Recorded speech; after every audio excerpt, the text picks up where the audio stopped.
So the holidays are coming up, and I do think this could be an incredible gift for yourself or other peasants in your life. Because we have been on our saint symbol obsession journey, and in our peasant library, we have the Golden Legend, which is kind of the classic medieval saint book. And then I also have two books by Rosa Giorgi, which have been so helpful in my research. But I was talking to this monk-like figure in my life, and I was really like, I'm missing something. There's like a big research hole.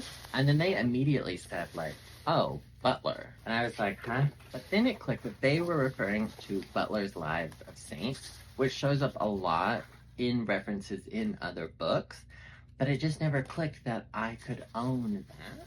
But now we do. And Butler was a Catholic priest who lived in the 1700s. And this is the volume for November. So I wanted to look up Saint Cecilia because today is November 22nd, and that's her feast day, I believe. This is already better than I imagined because for Saint Cecilia, of course, it talks through her legend, but it also really recognizes that this legend from the 5th century is unfortunately neither reliable nor indisputably based on authentic materials. And unfortunately, there is no contemporary or near contemporary evidence to support this popular 5th century account. Which is true, a lot of these early saint tales are just more legend than fact, but they're still fascinating to engage with.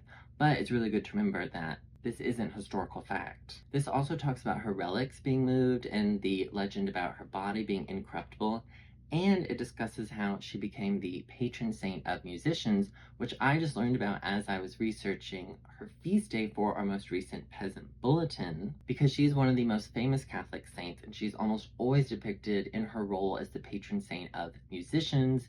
She's singing or she's playing a musical instrument. But as this book explains, and as Rosa Giorgi explains in her book, this really comes from a mistranslation where in her legend it says that she sang to God in her heart, but in a future reinterpretation of the story, the phrase in her heart was omitted.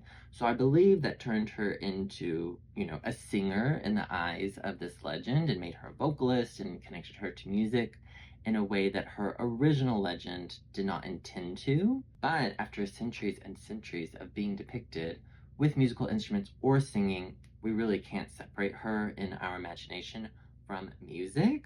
But of course, it's interesting to understand exactly how that all fell into place. So I really think this is a good gift idea this holiday season. St. Carthage.